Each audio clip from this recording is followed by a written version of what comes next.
AITA, because I don't think my husband should go to Burning Man, Africa when we have a 5-month-old baby at home.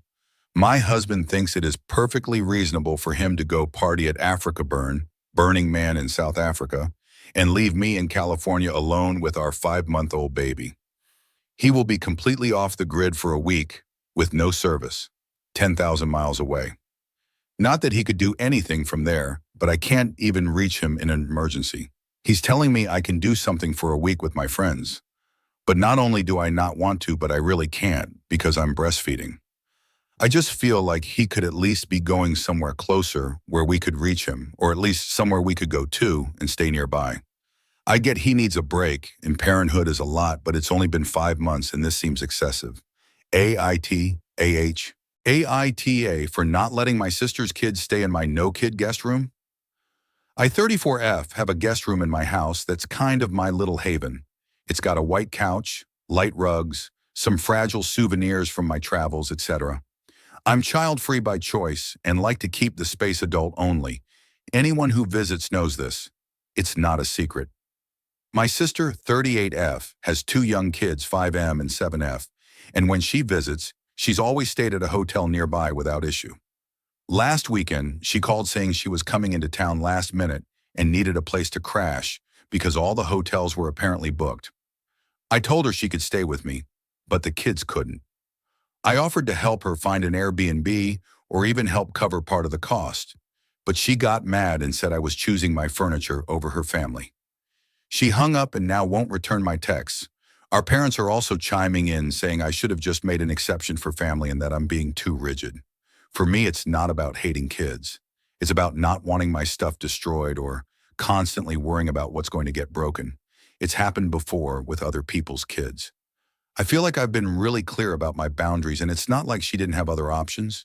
She just didn't like them. Now I'm the villain for not bending over backwards on short notice. So AITA for sticking to my no-kid policy in my own home, even when it meant turning away my sister and her kids.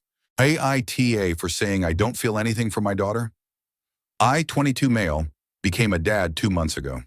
My girlfriend, 21 female, and I didn't plan it, but she wanted to keep the baby, so I stuck around. I moved in, picked up more hours at work, and I've been helping out as much as I can. The thing is I don't feel anything. I take care of her, I change diapers, feed her, stay up with her if needed, but there's no emotional connection. People say you just fall in love with your kid. That hasn't happened for me. My girlfriend is obsessed with her. She looks at her like she's the best thing in the world. I want to feel that, but I don't, and I don't know what's wrong with me. She asked how I was feeling the other night, and I told her the truth that I don't feel connected.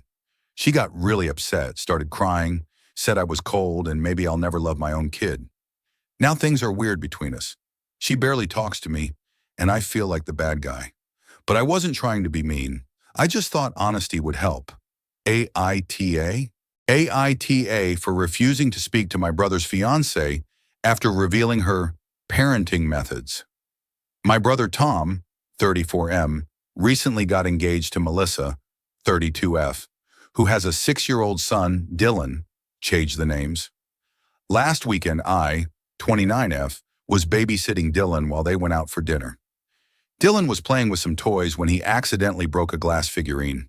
He immediately started crying and said, "Please don't tell my mom. She'll give me the quiet time." I asked what quiet time meant, and Dylan explained that when he misbehaves, Melissa makes him kneel facing a wall for an hour, sometimes longer if he cries or moves. If he speaks, she adds more time. This shocked me, but I kept calm and told him accidents happen. When Tom and Melissa returned, I told Tom privately what Dylan had shared. Tom defended her, saying I don't understand parenting and that Dylan is dramatic. He claimed it's just a timeout and I'm overreacting. I later confronted Melissa directly, telling her I thought her quiet time punishment was excessive and potentially abusive. She completely flipped out, saying I had no right to question her parenting when I don't have kids. She accused me of trying to sabotage their relationship and twisting a child's words. Now my entire family's divided. My parents think I should apologize for overstepping, while my sister agrees with me that the punishment sounds problematic. Tom is demanding I apologize to Melissa before their wedding. I refuse to apologize for speaking up about something that seems wrong to me. Making a child kneel silently for extended periods doesn't seem like appropriate discipline. But now I'm uninvited from their wedding and causing family drama. AITA for refusing to let this go and apologize. AITA for leaving my boyfriend behind. My boyfriend and I have been together for almost 5 years now, but we don't see each other much, like 2 or 3 months without seeing each other, and then I got to stay with him for like a week. I am always working, I am always traveling to parts of the world, and he stays in New York. We from Michigan, and I moved to Chicago for a job, and then just kept moving places because my job needed me to. And because, frankly, I like being around. He recently got transferred to New York. He's a college professor, and that was the last time we saw each other. I always told myself, and him, that if someone ever came along and offered him what he wanted from me, that stability, that we could talk about it, that I don't want to tie him down with me and deny him opportunities with people that may be good for him.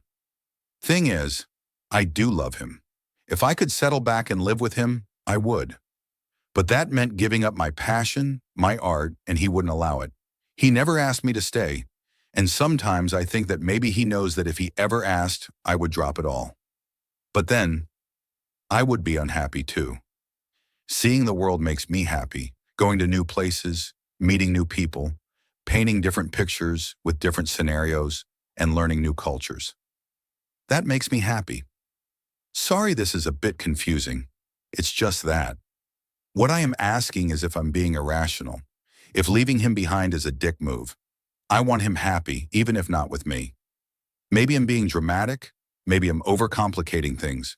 AITA for building a ridiculously high privacy fence for a Down syndrome, annoying neighbor. We bought and moved in October 2020, then quickly built a fence for our one GSD who has hated this whole family since day one, for no reason. We already have a 6-foot privacy fence on that side of our house, initially for them to get some peace from our dog. Fast forward to today, my neighbors are very elderly, and they have a son, Jeff, 54 years old with DS, who lives in his own apartment they built behind their garage. 2 of his windows face our privacy fence and back deck. Before we built the fence, Jeff would just stand in his window and stare at us. Now he stands on a small ladder in his window and stares at us. He is a nice guy. He is a couple years older than me, but mentally he is probably 8 to 10 years old. We have had problems with him in the past, him shining his flashlight at us while we were in our hot tub in bedrooms at night. His parents took care of that for us. Lately, Jeff is yelling at us to turn him off from another window when we are outside with the dogs at night with our porch lights on. Now here's the problem we have. Jeff is very, very nosy and wants to talk every single time we are outside. He will say hi to me 4 to 6 times a day on the weekend and try to start small talk. My wife is over it, and I am very, very close to building a 12-foot tall fence over there. AITA? AITA for saying no child support, no opinion? I, 17, think I might have to explain how I was born for context. My mom has 2 friends. I'll call them Amelia and Jessica. Jessica's husband cheated on her with Amelia, getting her pregnant, but Jessica forgave them. Then he cheated on her with my mom. Jessica still forgave him and forgave my mom, which makes me think she's probably the most forgiving person on the planet. Anyways, my mom insisted that Jessica's husband is my father, but he always denied it up until several months ago when he realized how much we look alike. So he agreed to a DNA test. Turns out he is my father. So 2 affair children by 2 different women for him. He has been visiting about once a month, but things are still awkward between us. I was reading a romance novel when he told me I'm too young for those books and said I must stop reading them. I told him I won't, but he said I have to listen to him since he is my father. So I said, no child support, no opinion. He seemed pretty stung by it. Was it too much?